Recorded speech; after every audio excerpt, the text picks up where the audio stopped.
Most road accidents occur because moving vehicles collide with each other, with stationary objects, with people, or with other animals. It seems logical, therefore, that if you, as a driver, can prevent your car from colliding with anything else, the risk that you will be involved in an accident will be greatly reduced. The problem then is, how do you prevent your car from being involved in a collision? And the solution is elementary. You keep a space around it. Now let's take a simple case, and I use the term advisedly. Our hero here, though endowed with 2 legs, has a passion for mechanical forms of locomotion. His mania for getting about on wheels started early in life. It grew with him with the usual symptoms until eventually our hero acquired a motor car of his very own. And he was very proud of it.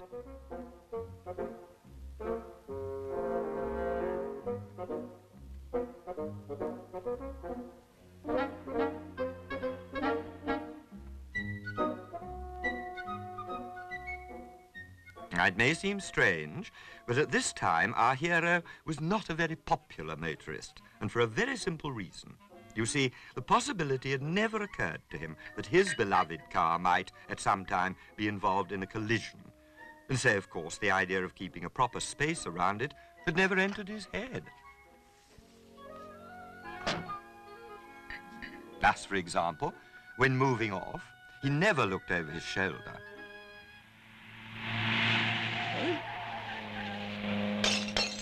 A habit other road users found distinctly irritating. Another bad habit of his was never allowing sufficient space when passing parked vehicles. This often left their owners feeling a trifle unhinged. To pedestrians, he gave no thought at all. In crowded shopping centres, he drove much too close to the pavement. Not surprisingly, people thought such behaviour somewhat ill-bred. When turning to the left, he swung out too far across the road, which upset people.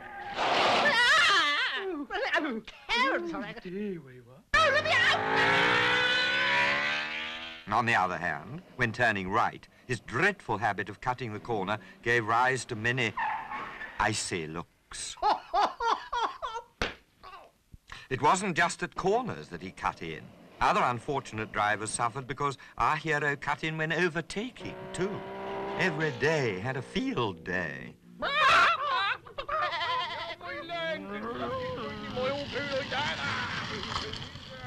Quite often, important business transactions were affected by our hero's thoughtless driving. For even when it came to reversing, he never bothered to keep his distance. Not surprisingly, people felt this sort of thing was rather more than they'd bargained for. It was just the same when he was parking. He always parked too close to other vehicles, a nasty habit which often involved his fellow drivers in frustrating hold-ups.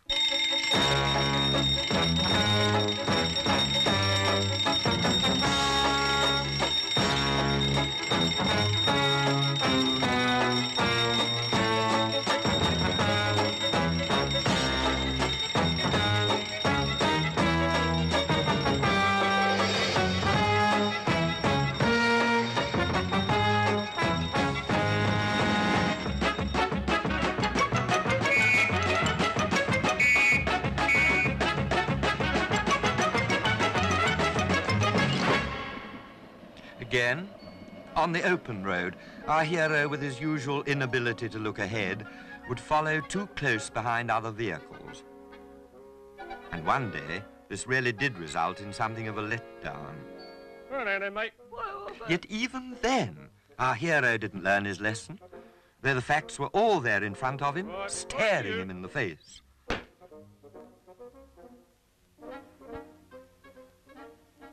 Just me. But one day, he found himself following close behind the wrong kind of vehicle. And then, at last, he realized that his car could be involved in a collision, just like anybody else's. And as he considered this unwelcome fact, the truth suddenly dawned on him. Of course, he hadn't been keeping sufficient space around his car. And there and then, he resolved to do things very differently in the future.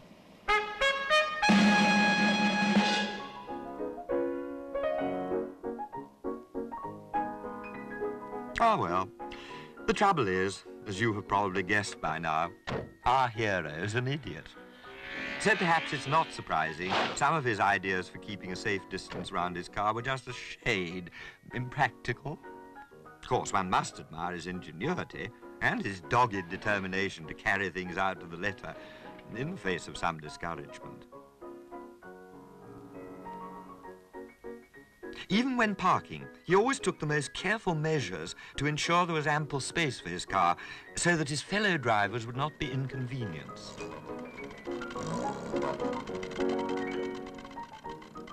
Now, in spite of all his care, things did not always turn out according to plan.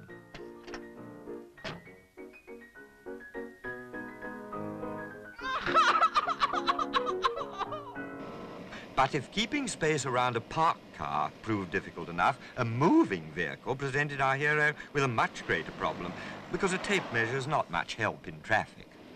However, it didn't take long for his ingenious mastermind once again to find a solution, to his own satisfaction at any rate.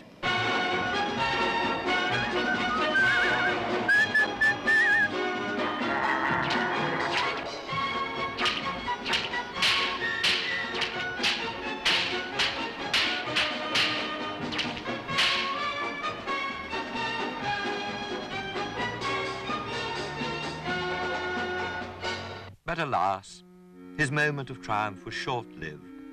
For unfortunately, his plan depended on the cooperation of the local athletics club, and their patience was all too soon exhausted.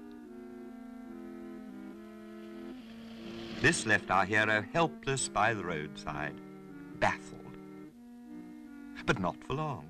Even now, inspiration did not desert him, and suddenly it came to him, the absolutely infallible way of keeping space around his car. Eureka!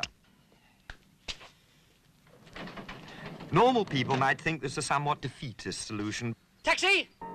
But then our hero isn't normal, he's an idiot. Don't be like him. Just keep a sensible space around your car and make us all safe. Please. Who's he calling an idiot? Blimmin' cheek. Keep a sensible space around your car. Whew. Very helpful, that, isn't it? Now, all you want to know is, what is a sensible space? Well, I'm very pleased you asked me that, because I'm going to show you.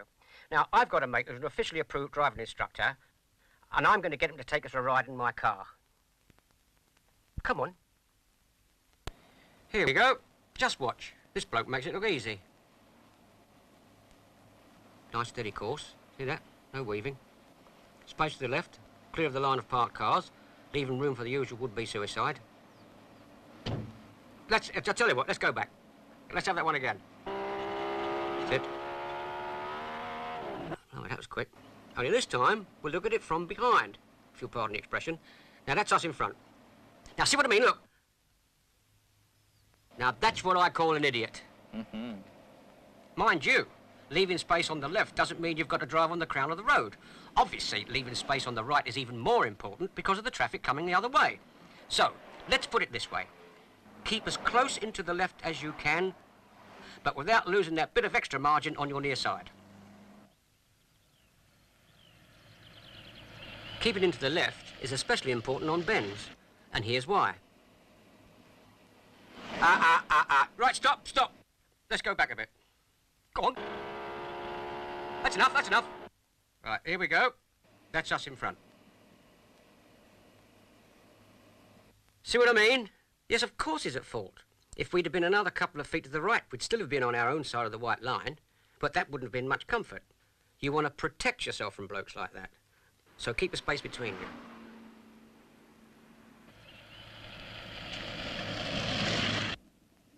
Overtaking is another manoeuvre where you need space. Plenty of space to your right you must have, obviously. And if you haven't got it, or can't see you've got it for a good long way ahead, we'll wait until you have. Now see, if we'd have overtaken then, we wouldn't have finished this picture, would we? But space on the left is just as important when overtaking. Give the car you're overtaking plenty of room and don't pull in too soon. Leave a safe space between yourself and the car you've just passed, like this. Don't cut in sharply in front of him.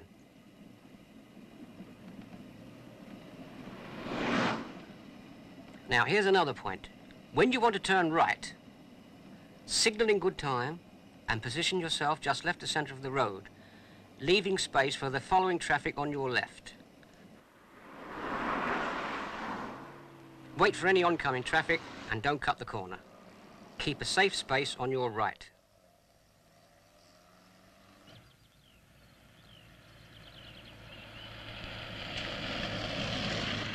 Well now, space right and left is only two sides to the question. What about space behind? What do you do when you see this sort of thing in your mirror? Blimey, he's in a hurry. All right, let's admit he's too close. He can't get past. He doesn't want to lose speed, so he stays on our tail. Obviously, if we could, we'd let him pass. But in this case, it's impossible. There's no room. He's still there. Of course, we could go faster, but so can he. If we try that, before we know where we are, he'll be pushing us faster than we want to go, maybe faster than it's safe to go. Remember, in a situation of this kind, if you have to brake hard, he'll probably run into you, and he's bigger than you are. So the drill is, keep your speed down, so you've got time to brake gently, especially on winding roads. Well, there's not much else we can do about space behind us. That's up to the driver behind. But space ahead is a different story. There's plenty you can do about that. At traffic lights, it may be all right to be as close as this to the bloke in front, but not once you're on the move. Now you're on the move, you want to keep your correct distance, and that depends on your speed. The space you need to leave between yourself and the chap in front is the distance in which you could react and stop at the speed you're going if he stopped suddenly. Blimey, that was a mouthful. Hope you got it, because you're not going to get it again. Let's have a look at a few examples and see what correct distance means. On a dry day, driving at a steady 35 miles an hour, this would be a reasonable distance to leave between you and the car ahead. But at the same speed on a wet road, you need rather more space in front of you.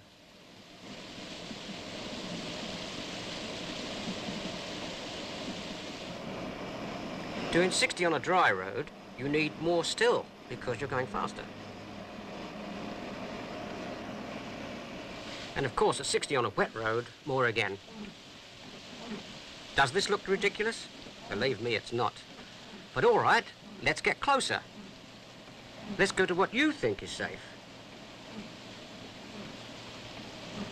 How's that? Reasonable, you think?